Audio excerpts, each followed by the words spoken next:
standards and open AI systems, which adhere to privacy and other applicable laws, do no harm by design, and help to attain the Sustainable Development Goals.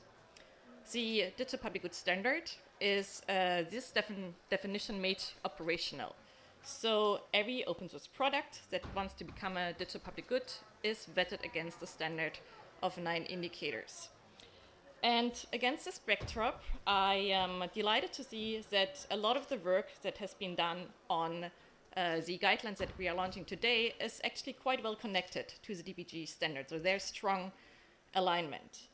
And today, in fact, is a milestone because we are here to officially release the policy brief Advancing Open Source AI in India, recommendations for governments and technology developers. Let me contextualize this work. India and the world are standing at a critical juncture in developing, governing, and deploying artificial intelligence. The brief that we are launching here today examines the critical role of openness in AI systems to facilitate responsible, community-driven AI development that truly serves the public good. It also discusses barriers and challenges of open source AI and makes clear that openness in itself is not an end, but a means for social and economic development. The policy brief offers concrete recommendations for policymakers and developers alike.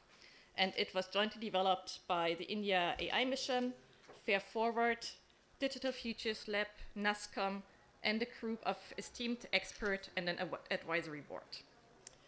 This said, it's now my great pleasure to welcome Dr. Bärbel Kofler, Parliamentary State Secretary at the German Federal Ministry for Economic Cooperation and Development, to contextualize this work and address the essential role of open source AI in strengthening global collaboration and advancing social and economic development.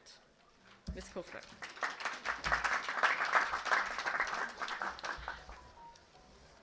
Thank you very much, Madam Moderator, I have to say.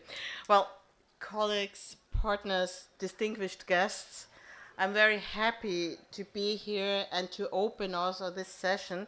Looking forward to the conversation you, as the expert on the topic, will have at the end of that session on the panel.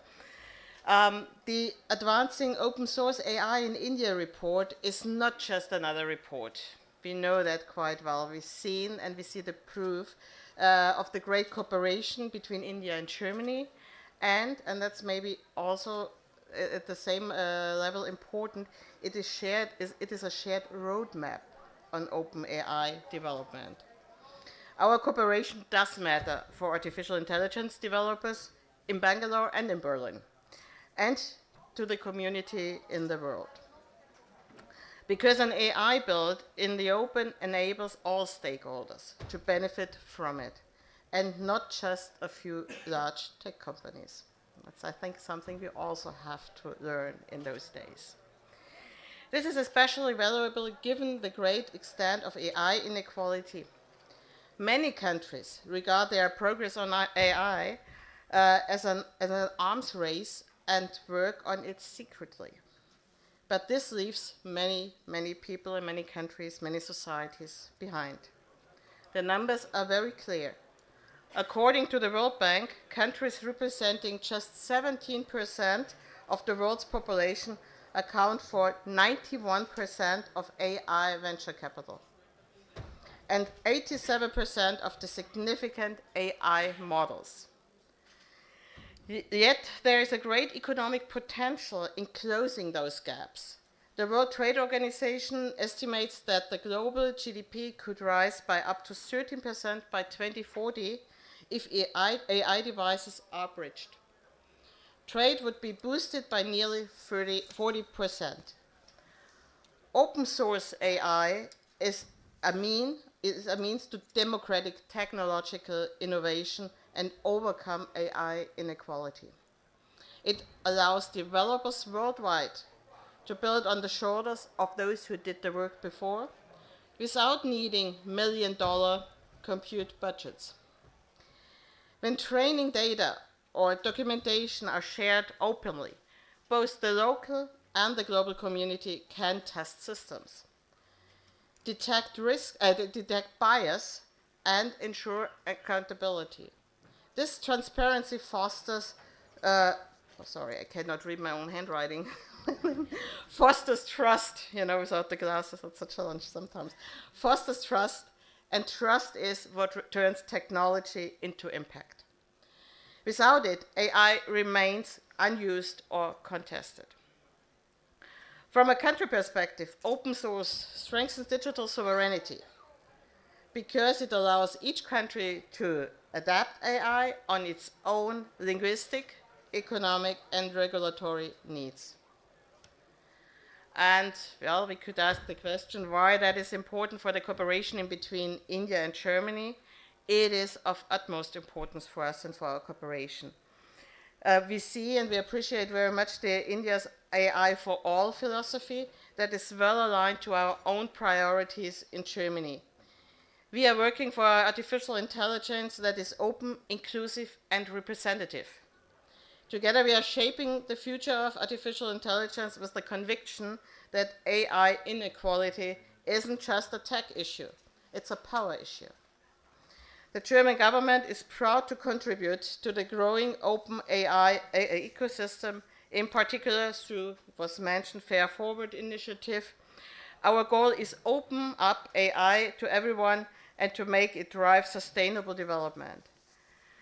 I would say Fair Forward is a success story, and Indian partners are, of course, part of it. Let me give you two examples, small examples, what we could achieve so far. We have shared, for example, 16 open AI building blocks for climate action, including artificial intelligence tools that helps to protect forest here, concretely in India, in Goa, against wildfires.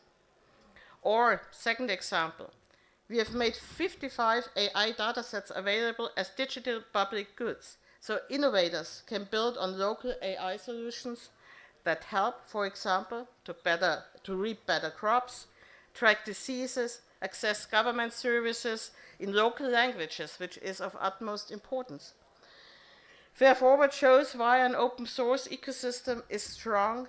When one partner improves a model or a dataset, everybody can build on it. This stands in stark contrast to a competitive artificial intelligence arms race that would produce only a few winners while leaving very many behind. Well, ladies and gentlemen, open source AI is a prerequisite for more equitable and sustainable development. It focuses on collaboration, transparency, and inclusion, giving power to many rather than concentrating in a few hands. And thus it enables and drives democratic processes worldwide. I think actually that's something the world is needed now. Democratic processes have to be driven forward. The report shows that this is the way to do it. This is the way forward.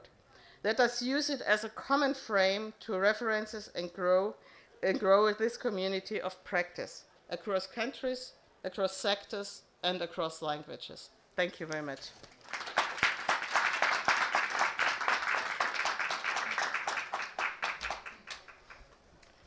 May I now invite everyone who was part of the process of developing the policy brief. So Dr. Kofler, representatives from GIZ, Digital Futures Lab, NASCOM, and from the working group on stage for the launch of the policy brief and the photo opportunity. Please.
We will now transition to our panel discussion.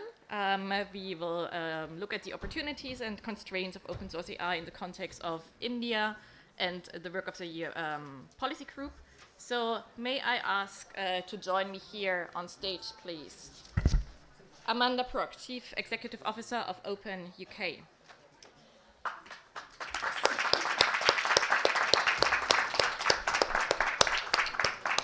James Lovegrove, Director at Red Hat.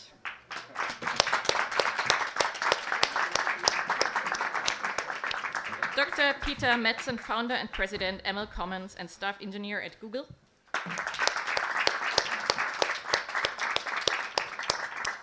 Mr. Shokalingam, Director, Technology, NASCOM. Ms. Yasha Kandelwal, CEO and Founder of Tech for Biz. And Arushi Gupta, Senior Research Manager at Digital Futures Lab.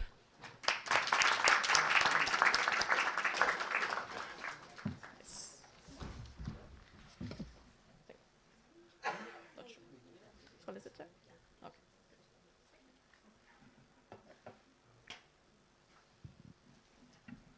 So, yes.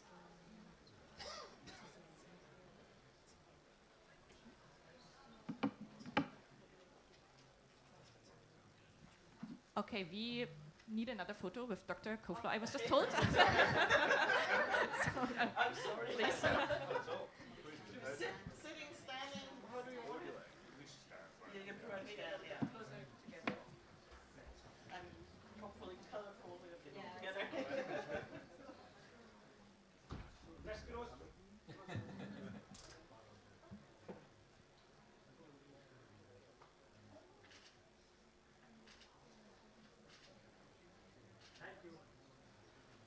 you very much. Sorry for interrupting the panel. So, now that we've... yes, it's working. Okay, great. So now that we've done the photo opportunities, let's move on to the discussion part, and let's start with the foundations. And that is defining openness in AI, which is not such an easy task. And Amanda, you've done quite a bit of work around this part with Open UK. AI systems are complex with several interlinked components, such as data, models, and weights. And when we begin to unpack what the term openness in AI means, we face several open questions around open data, for instance, the role of open weights and all that. But maybe let's start with why is it actually important to have definitional clarity around this term in the first place? Thank you very much for having me along today, and I wish you the best of luck with the report. I think that it's really important to understand what openness is, because it has values that are fundamental to it, that underlie it, which is how it's achieved success. So if we're looking at that from a community perspective, where when we're building something, we want everybody to be able to use it and share it and rely and trust. And that trust piece is very important, because often we move to open source because we want to create access for all. We want to have innovation that everyone can use. And you know, in the last panel, they were talking about a new form of open washing, where digital public good, which we've just heard has a very clear meaning, is being misused. Civic tech, various terms of public good are being misused without clear definition, and people are being misled. And I think 2026 in many ways may become the year of the ontology, because as a community, as individuals, we need to be able to rely on what open source is, and we need to be able to take whatever is shared with us openly, use it in confidence, and know we can pass it on for others to use in the same way. And that's fundamental for our trust, but it's also fundamental if you want the innovation to succeed, because that's what's created the adoption of open source at scale. That's why the engineers gather around it. And I think too often when we look at these definitions, we have people who aren't really part of that community building definitions, and what we actually have to do is dig deep into the community to understand why, because we have to have certainty. And if we look at, for example, the laws in the EU, they give certain benefits. They hold open source to a slightly different standard from other technologies. So we have to have clarity in what we're talking about. And I think the way we do that also has to involve very clear, non-isolationist approaches. So we can't be collaborating only as a couple of countries. We need a global conversation around this. And various people have already tried to drive that, but we need to get to this globally accepted understanding that the communities will accept, as well as the policymakers, of what these terms are, so that we have trust and reliance, and we're all having conversations from that same perspective. I'm seeing nodding, so I'm hoping that made sense.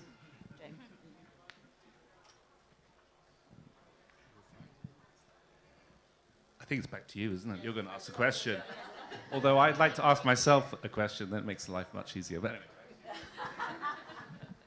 Thank you so much. Yes, I mean, we are here at the AI Impact Summit, right? And this is about global collaborations. This is about bringing people together to exactly have these conversations. So I'm really happy that you brought up this point.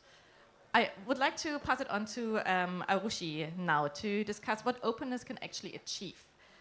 It's often positioned as a lever to reduce dependence on so-called big tech. And Dr. Kofler also mentioned digital sovereignty as one important means that open source in AI can achieve.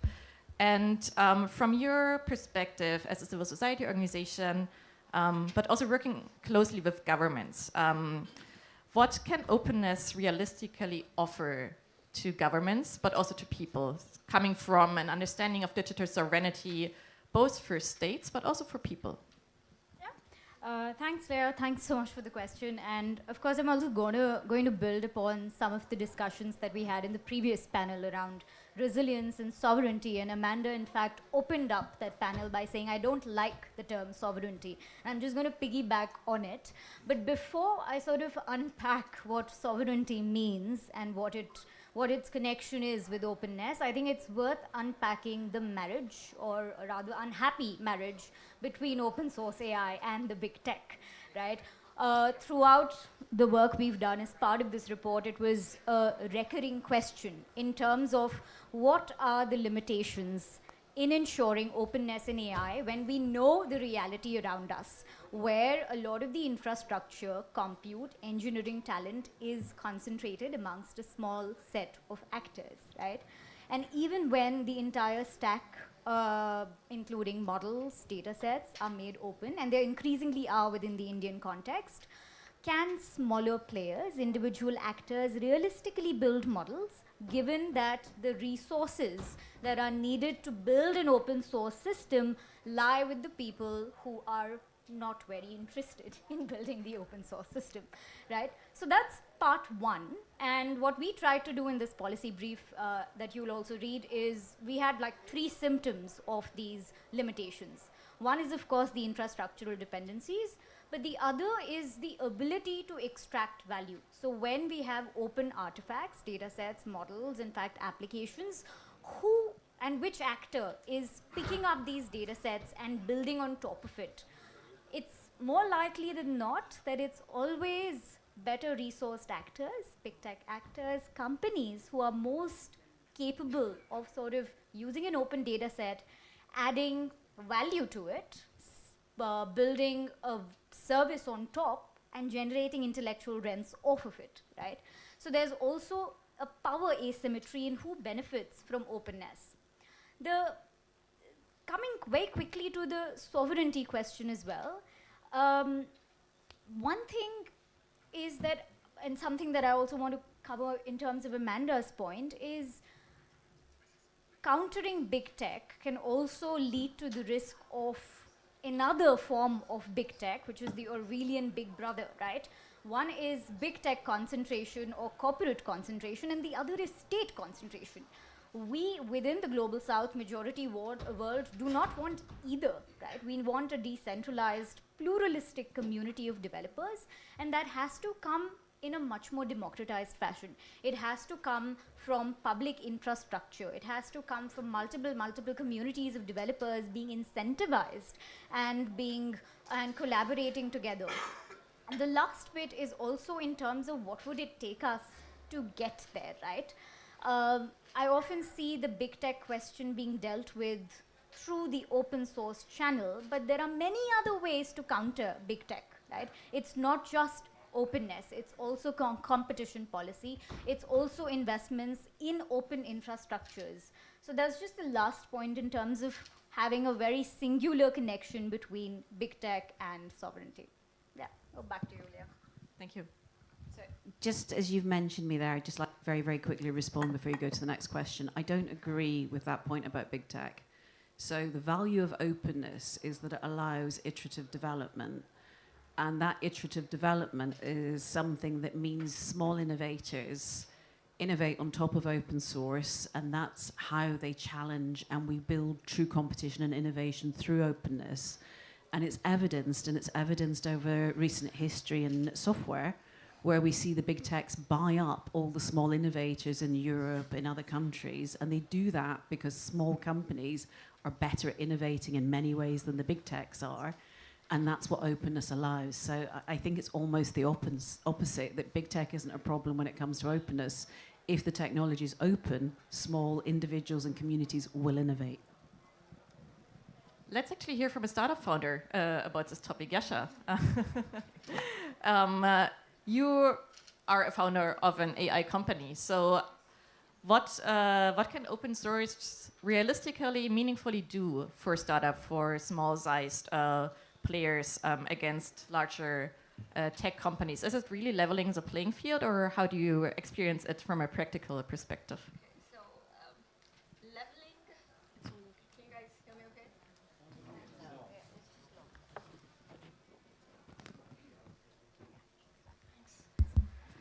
Okay, so leveling partially is correct. Equalized leveling is definitely not correct. So for startups and mid-sized companies like us, I mean, the barrier to entry has been entirely removed, you know. You don't need $1 billion infrastructure requirement. You can take an existing model, deploy it to an environment, ship up an application, and that's there to it, right? So this is amazing when it comes to open source. Now the second part here is we've been able to do tremendously amazing innovation in the downstream part of the application development. The secondary part, which is the foundational layer, is still concentrated in the hands of few. When I say the foundational layer, I mean the pre-training of the base models, designing architectures, retraining them, right? They're pretty much in the hands of few big companies for many obvious reasons, that you need compute-intensive resources, you need proprietary data sets, which you can or cannot get it, and then obviously you need a good R&D lab setup, which is equivalently required to make that happen. So it's pretty obvious that, you know, some companies will have advantage over this. But here is the demarcation, and I sort of want attention to this part. We've seen this trajectory before as far as India is concerned. We know manufacturing and pharma company, when we started there, we were never innovators, or we didn't start as innovators in both the verticals. We started as adopters, right? So you start by adopting something, then you start working towards its execution. So we became really great in the execution for manufacturing and pharma companies, and then slowly we focused and pivoted our understanding towards the upstream, which was R&D. So thanks to open source AI, we can precisely, and I mean precisely, repeat the trajectory here by using what is available with the open source and then start building on top of it to build the intelligence of the upstream. How are we going to do this? This is the most important question. It'll only happen, and I mean that seriously, it'll only happen when the mindset when the mindset of the entire country or the globe changes, that we're not being, consumers of AI. We have to think like producers for AI. And how do you go about producing AI? Goes back to the basics of the maths, that you have to focus on, putting efforts to the foundation layer. Start contributing to the open source community a lot more by pre-training the weights, maybe providing, localized language globalizers, doing a ton of innovation around the architecture. I mean, we have a ton of innovation happening in architecture with JPA model and the likes.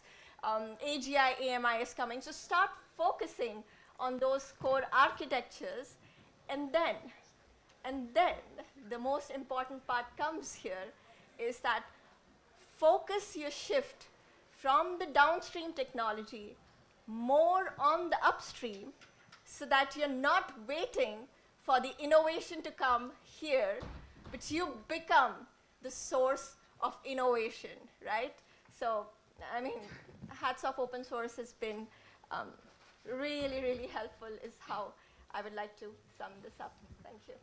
Thank you so much, Yasha. That was really great to hear, and I love your point also about contributing back. Yeah, please.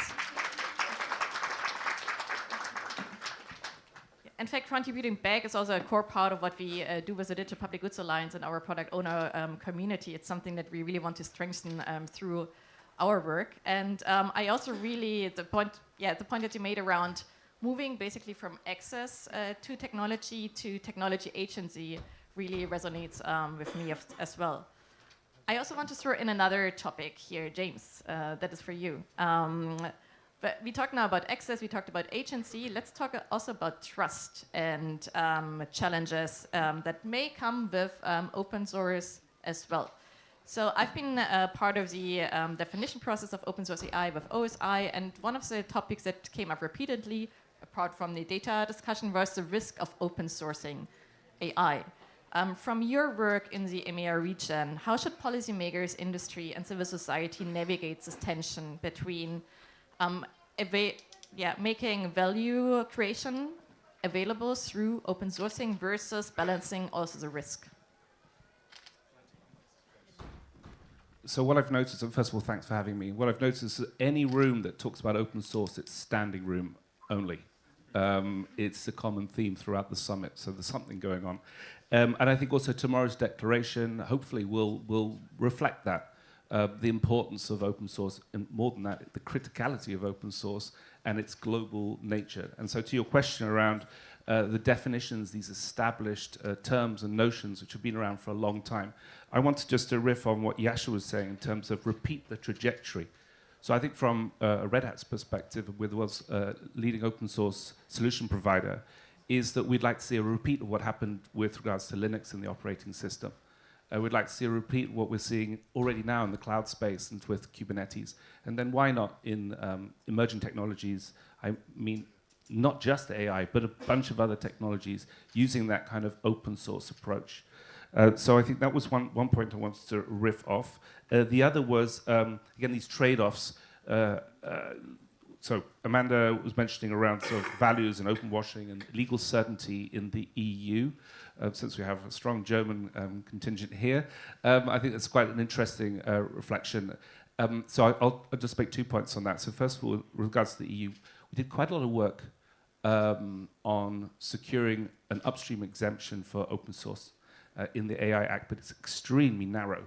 And I think partly because open source wasn't fully understood. It's still in the process of being understood.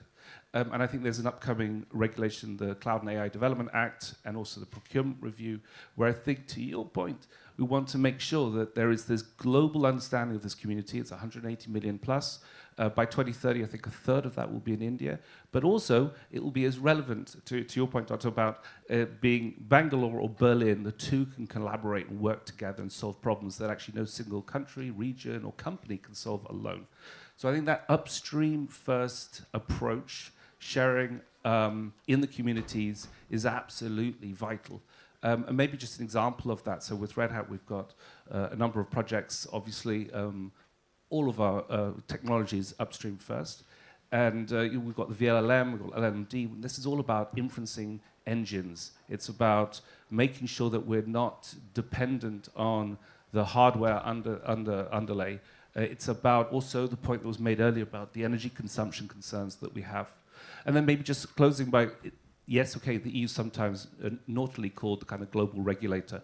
But in a sense, there is an opportunity. If you get it right in Brussels, you get it right further afield. And I think it's also important that India here also has that exact role, and that was the point that was made in the previous panel.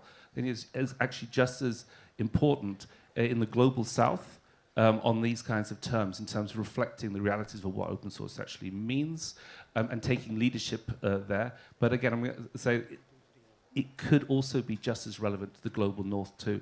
So getting these kinds of notions and terms entrenched in these kinds of declarations is absolutely vital to kind of really fully unlock the full potential of AI using open source. So back to you, Leah. Thank you. Thank you so much, James, for this elaboration. And also bringing in, again, global collaboration. I think that is really a common theme here that we see throughout the summit. Let me bring in another perspective as well, and that's related to trust, but at a different level. And Peter, you do also work on benchmarking. And when we debate how models perform, their capabilities, we usually go to evaluations, we go to benchmarks, we go to leaderboards to see which one is performing best. How should we think about transparency, reproducibility, and robustness in benchmarking? And if you could also elaborate a bit more about open versus closed benchmarking and benchmarking contamination, I think this would be really beneficial to understand the important role and also what openness can achieve here. Thank you. And thank you for having me here today. I think that's a great question. I want to talk a little bit first about the why we should care about measuring things related to trust. This is both a worthy thing to do in and of itself. It's also the chief driver of adoption for AI. Right now, we can build AI systems that can do amazing things. But where they have challenges is in the area of reliability. Will they always give a safe response when asked a hazardous question? Will they always provide security when they're used in an application where they have access, say, to private data or to, say, someone's credit card number? Will they always behave correctly, especially in high-risk areas such as healthcare? Right? It's our ability to build reliable systems that drives trust, and trust drives adoption. So that's why this matters. Then there's the question of how do you measure reliability? And that's where benchmarks come in. And at the Emerald Commons Association, we've done a lot of work with a lot of different people. We have members ranging from Red Hat to Microsoft, so in some sense we're on many sides of the discussion here. But one thing we all have a common interest in is having good metrics, because nothing drives progress like a common metric. Otherwise, you have people shouting at each other with different numbers. But if you can come together and you can agree, this is how we're going to measure something, then you can move it. It's really an amazing thing that metrics do. Benchmarking for AI is a really interesting area to grapple with openness. You definitely want an open and transparent process for defining the benchmark. However, you get into some very interesting challenges when you try and make, for instance, the prompt data set fully open. Because what you will see is you will see people overfitting very rapidly. You can always train your model to be good on the test. It's like if you give a student the exam in advance, they will do really, really well, but that may not be indicative of their actual knowledge or ability. So we've tried to do things like create a bunch of effectively test questions, divide it into a practice test, which we make available, and an official test that we don't, to try and provide openness at the same time we provide accurate results on benchmarks. And we've tried to do that for areas like product safety with the AI Eliminate Safety benchmark, increasingly for security with things like AI Eliminate Jailbreak. We're really trying to give everyone these common metrics that people can use in a fair way, but which still is an accurate indicator. Related to this, I do actually have two challenges for the open community. One of those challenges is there's a question of what we are measuring when we use one of these benchmarks. If you measure a proprietary system, you're measuring something that has a model surrounded by guardrails and other things that try and keep it more safe and secure. And there's been a tremendous flowering of open models. And so one of my challenges for the open community is, can we also see open guardrails and open complete systems so we can measure the performance of what someone could take off the shelf and be ready to deploy to make their company or their venture successful. Right now, we're offering people cars, which is great, but you have to install the locks and the seatbelts yourself. And it would be wonderful to see open systems in the AI space that have those locks and seatbelts, and then we can have an open, transparent, metric-driven path to progress. The other challenge that I would throw out is we've heard people talking about the data too, which is truly crucial to delivering progress on reliability. It's not the Python that's the code in these systems, it's the data. The data is the code. And ML Commons has produced the first AI, let's call it metadata format, that enables people to programmatically access data sets in a common way. And so if you go to sites like Hugging Face, you'll see a little croissant. It's the croissant format, and that's the common descriptor for these data sets. And another thing we'd love to see is a lot of open data tooling, right? How do you help people build good data sets for whatever their application is? Whether it's tailoring to a particular language, supporting an application in agriculture, the ability to reason about that data and to empower people depends on having good tools, the same way that good software tools have enabled more and more developers around the world. So those are my challenges to folks in this room. Could we see full open AI systems that include security and product safety guardrails? Could we see a flowering of open data tooling to help people build more reliable systems and drive adoption? So, thank you. Thank you so much for this elaboration. And I want to actually throw in another challenge here, and that is benchmarking in the wild, as some call it. What we usually do is we make model evaluations, but we do it in a lab context. What we don't do is to really assess how these systems then perform like in real world contexts, especially in a global majority context. So I think there's another challenge that the international open source community in AI needs to address to make AI really work for everyone, especially here in the global south.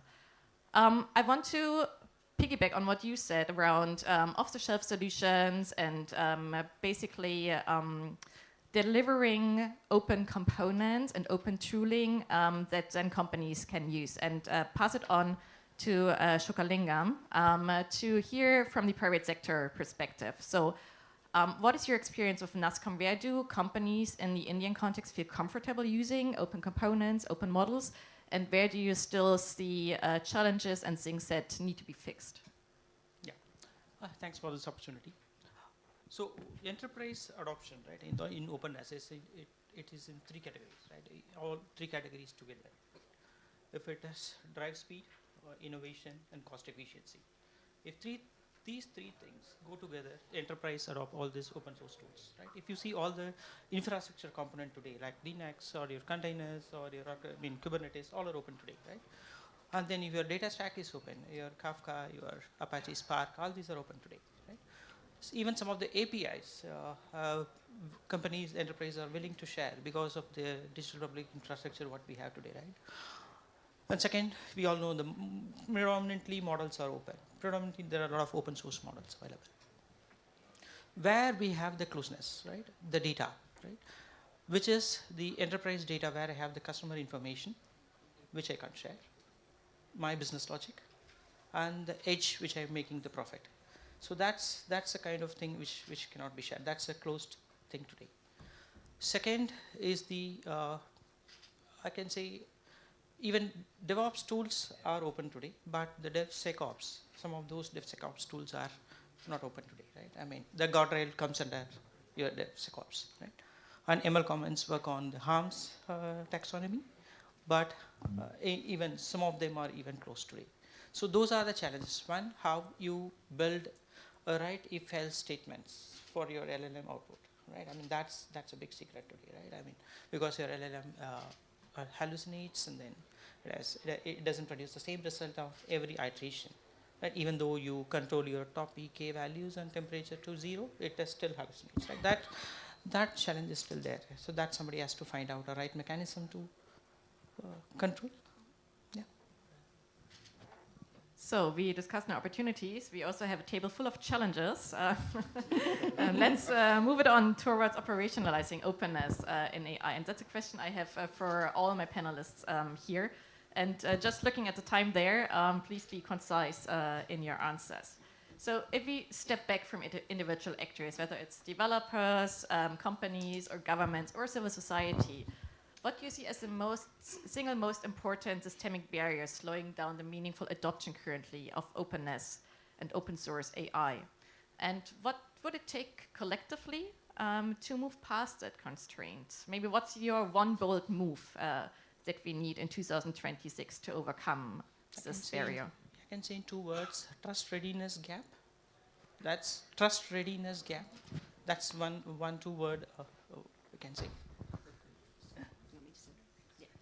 I think this is a super interesting conversation, and I had the opportunity also to read the report last night.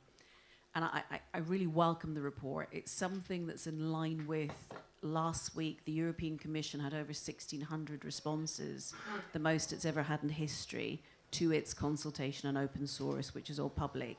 And Open UK has been working in the UK for the last year with UKRI, doing the same sort of thing. And I think that the biggest challenge, the issue that we have, is a lack of understanding of open source. And it's because the open source community, you were putting out challenges to us. We're poorly represented. We are a community and an ecosystem that is huge. And it's not like going and consulting a single company that has policy people, a lot of money to attend meetings and to always be in the room. And I think, even looking at the experts in the report, the open source community that I know in India, the leaders I know, one of whom was on the last session with us, Mishi, FOSS United, the obvious partners aren't part of that. And it's not a Me Too thing. It's that if you don't bring those people into the room, you will never learn how it works.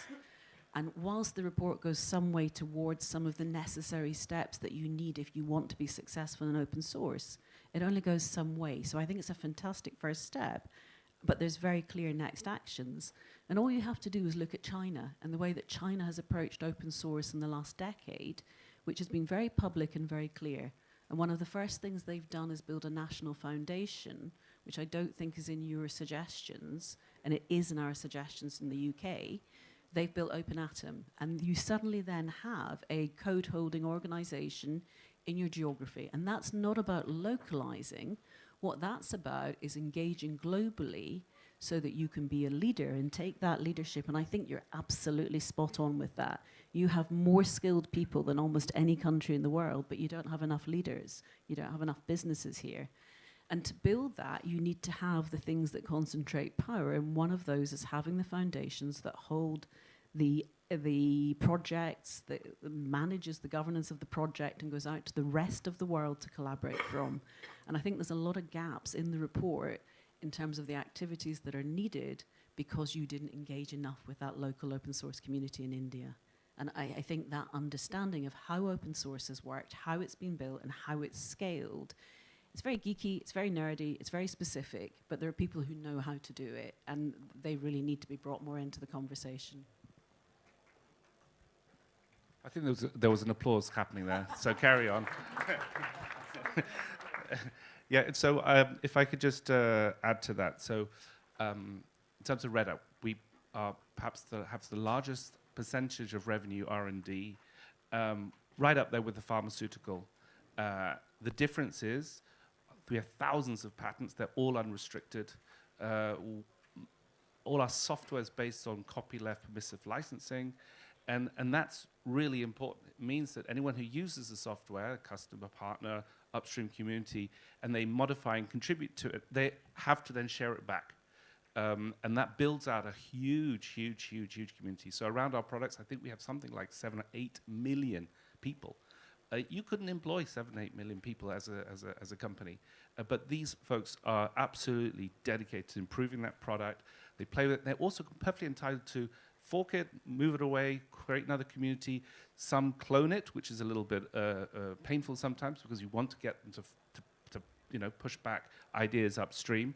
But nonetheless, then the point about sort of how many people actually are full-time on policy impacting a Red Hat or an open source company or the community more widely, I think there are probably a couple of handful. That's about it, right? And so hence that's I think the reason why sometimes regulators unintentionally create these kinds of gaps. It's not a lack of intelligence or a lack of willingness. It's actually on us.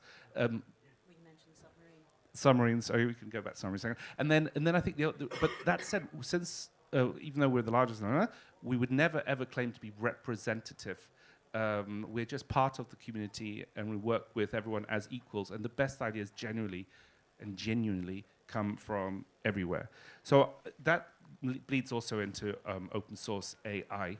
I think, again, we could go out there and say, it's this. I think we just have this sort of softly approach because, again, it took many years for the Linux definitions to work. Oh, yes. I'd say that the minimum criteria is open source licensed model weights combined with open source components. But that's just a starting point. And I think there's more to build on that, and I'm going to hand the mic on. I have to say submarine, apparently. I actually think your summary was really great. It is push reliability, push readiness. Aim for a turnkey system and not some assembly required to get something that you can deploy in a trusted application. That is significantly enabling to a lot of people, and would love to see the whole AI ecosystem moving forward on trust and reliability as measured by rigorous metrics. I think we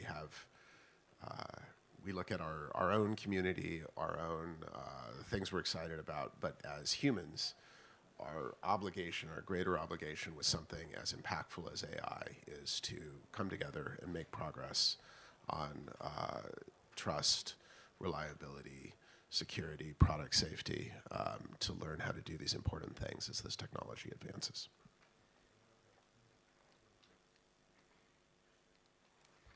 So I think Amanda has covered everything I would want to speak about, but surely focusing on the upstream is what I'd like to end my part of the discussion with. Yeah, I think I'll cover what's left in terms of what we need to go ahead. One of the things that we also discuss in the policy brief is, of course, openness as one of the levers for sovereignty, but also openness as a lever for governance of AI systems, right? Openness also engenders transparency, and what we argue in the policy brief is that when we see within India particularly, there are a lot of public sector AI deployments, and within this context it's really important to institutionalize openness, whether it means privileging openness through procurement frameworks, whether it means specifically looking at data sets, ensuring that they are well documented, ensuring that their lineage is clearly mapped when they're hosted on public platforms, as well as ensuring that the applications that we are building are, of course, catering to a diverse set of languages, which is automatically something that openness ensures, right? Which is looking at multiple plural languages and catering to them. The other bit in terms of just what we need to sort of really push the envelope to ensure that openness is really embraced is, I think, a move away from self-interest, right? We have within the Indian context, within Global South context, there's a lot of competition in this space, right? As is also seen in the expo, right? Everybody wants to produce and sort of showcase their product, but in the end of the day, it's also essential to have a more collaborative spirit, right? Whether it is in terms of data sets being shared, whether it is in terms of sort of applications and source code being put out and shared. So yeah, I'll end on that note. Thank you so much, Arushi. And just coming quickly back on the topic of trustworthy AI, I think you're also launching a network on trustworthy AI for the Global South, right? Yes, and thank you for just giving me a launching pad to talk about that network. So on the 20th, in fact, we, along with CIRI from IIT Madras, International Innovation Corp, Global Center on AI Governance, as well as ITS Rio in Brazil, are launching a Global South network for trustworthy AI. And the plan there is to really bring civil society organizations across the Global South together for a variety of things, starting with, of course, I know this panel already covered, is benchmarking, but moving towards more contextualized benchmarks and safety evaluations that are more attuned to the realities and the harms and vulnerabilities that the Global South is currently facing, and perhaps would not be catered to by elite institutions in the Global North. We also plan to do a lot of capacity building work when it comes to AI risk mitigation, as well as evaluating AI systems. And the third is, of course, knowledge and sharing of frameworks, right? And there was a bit of talk around having common methodologies and common metrics, and I feel like the network is also going to work towards ensuring that we're not repeating the similar methodologies and reinventing the wheel every single time. And we know that a lot of the concerns that governments and developers in Brazil are facing is very similar to the Indian context, very similar to what concerns Malaysian and as well as Laos, Cambodian developers are facing, right? So the idea is to really come together as a multi-regional, multi-stakeholder platform. Yes, thank you. And reusing what others are doing is actually a core open source practice. So that is lived in the network. That's really great to see. I have the pleasure now of wrapping up the session. We talked about many different topics. I think each of them merits a deeper discussion. So let's do that after the session here. I just want to mention a few things, and please forgive me if that is not totally concluding everything that we are saying. So we talked about the challenge of infrastructure and how local developers are accessing technology, and that is one part of the challenge of democratizing AI. It's not only about data, it's not only about models, it's also about looking at the infrastructural component of this. We talked about upstream contributions and ensuring that everyone who is using open source is contributing back to us as well. That's, as I mentioned earlier, also one of the key concerns of the Digital Public Goods Alliance. So happy to explore this more, how we can facilitate and motivate this kind of contributions. We talked about cars without seatbelts and the needs that these cars actually have seatbelts and are shipped in that state to the deployers. We also talked about the lack of understanding of open source AI and the need that there's more building of this understanding with policymakers. And we also touched upon open source as an actual geopolitical strategy for leaders, which I think is, in the Indian context specifically, interesting and timely. Coming back to what Mrs. Kofler said earlier, from Bangalore to Berlin, we need this global collaboration to address any of these challenges, all of these challenges, and to also move the needle from access to agency in technology development. And on this note, I would like to end here. Thank you so much to all the speakers, to the organizers of this panel discussion. It was a pleasure to moderate.